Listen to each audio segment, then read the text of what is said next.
আমার বাবার বাসায় অনেকগুলা লিচু গাছ আছে, তো একটা বাগান বলতে পারেন, অনেকগুলা হচ্ছে গাছ মিলিয়ে অনেকটা এরিয়া জুড়ে খুব সুন্দর বাগান। অবশ্যই আপনাদের সঙ্গে শেয়ার করেছি। তো আলহামদুলিল্লাহ সেখানে কিন্তু অনেক সুন্দর সুন্দর লিচু হয়, কিন্তু এমন এক অফ সাইডে বাগানটা করা হয়েছে, মানে বাচ্চারা ছেলেপুলে দেখা যায় যে বড় মানুষেরাও দু চারটা হচ্ছে ছিঁড়ে খেয়ে ফেলে দিবে, এটা হচ্ছে টেরি পাওয়া যায় না। আর হচ্ছে এবারে তো কাহিনী হয়ে গেছে যে লিচু ধরেছে, খুব সুন্দরভাবে জাল দিয়ে ঘিরে দিয়েছে, ঘিরে দেওয়ার পর দেখতেছি নাকি নিচ দিক দিয়ে হচ্ছে কাঠবিড়ালি উঠে সব হচ্ছে লিচু খেয়ে আটি লেগে রাখছে, মানে বীজ লাগায় রাখছে গাছের ডালে, আবার হচ্ছে ফেলাই দিছে। তো এটা দেখার পর তো খুবই আপসেট, সবাই খুবই খারাপ লেগেছে। তো আমাদের চায়না থ্রি লিচুর গাছ, এত সুন্দর লিচু হয়, তো আমি মনে হয় একবারই খেতে পারছি, কারণ আমি যখন থেকে লিচু গাছ তখন থেকে আমি বাহিরে, তো এই জন্য খাইতে পারি না। তো লিচুর গল্প করতে করতে কিন্তু এই তো বাজার থেকে আপনাদের ভাইয়া লিচু এনে দিয়েছে, আর হচ্ছে সে কখনোই সিজনালি ফল যেগুলো আছে আমার বাসা থেকে মোটামুটি সরে না বললেই চলে, মানে শেষ হইলেই আনে বা এক দুই দিন গ্যাপ দিয়ে আবার নিয়ে আসে। কারণ হচ্ছে ফল ফুলান্তি বা সিজনালি ফলগুলো সে হচ্ছে সবসময় চেষ্টা করে যে সময়ের খাবারগুলো সময়ে খাওয়ার জন্য, কারণ অসময়ে তো পাওয়া যায় না। তো আমার কখনো কিন্তু কোনো খাবারের অভাব আমি কখনো আমার স্বামীর কাছ থেকে পাই নাই। সে হচ্ছে একদম শূন্য পকেট থেকে আলহামদুলিল্লাহ আজকে যতটুকু সাধ্য সামর্থ্য তার অনুযায়ী মানে সে তার অনুযায়ী খরচ করে আমাদের পিছনে, আলহামদুলিল্লাহ। তো এরকম একটা লাইফ পার্টনার আমি অনেক ভিডিওতে বলেছি, সত্যি আমার হাজব্যান্ড একদম বেস্ট হাজব্যান্ড, বেস্ট বাবা, বেস্ট ছেলে, সব কিছু মিলায় একদম বেস্ট একটা মানুষ। হয়তোবা নিজের জন্য সে বেস্ট না, নিজের খেয়াল সে রাখতে চায় না, নিজের ট্রিটমেন্ট নিতে চায় না, নিজের খাবার দাবারের প্রতি অসচেতন, মানে হচ্ছে সে একটা হচ্ছে নিজের জন্য ভালো না, মানে আমি আমার জন্য ভালো না, এরকম একটা অবস্থা। সে সবার জন্য ভালো, সবাইকে অনেক ভালোবাসে, কেয়ার করে, সবাইকে অনেক যত্ন করে, আলহামদুলিল্লাহ। খুব সুন্দর একটা, খুব ভালো একটা মনের মানুষ। তো এদিকে আমাকে হচ্ছে সবসময় লিচু তো আনায় দিচ্ছে, ফল আম আনিয়ে দিচ্ছে। আর এদিকে হচ্ছে আজকে খুবই শর্টকাট এবং সিম্পল রান্না, তো সংসার জীবনে সব কিছু টানাপোড়া তো থেকেই যায়।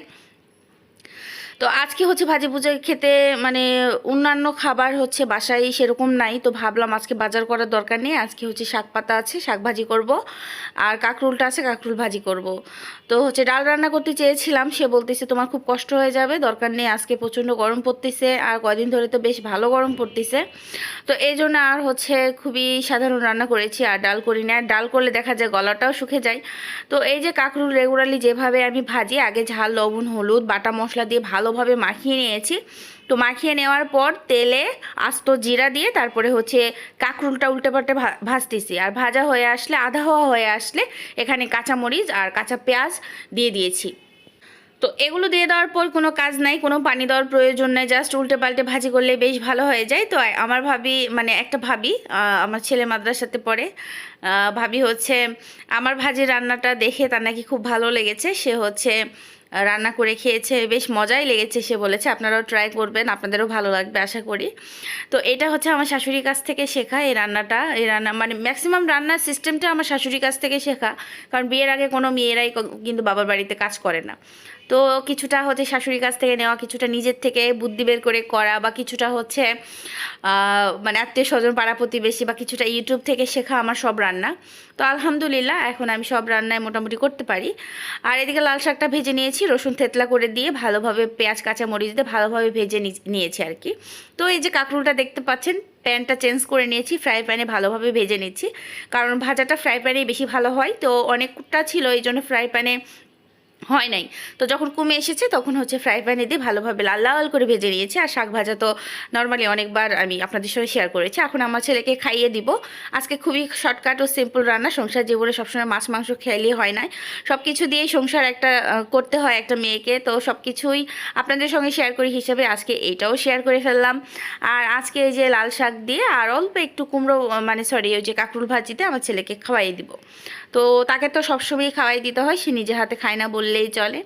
তো একটু কাঁকরুল ভাজি আর একটু হচ্ছে শাক ভাজা নিয়ে নিলাম। তো এর মধ্যে থেকে অর্ধেকটাও খেয়েছে, অর্ধেকটা খাইতে পারে না, অর্ধেকটা আমাকে খেতে হয়েছে।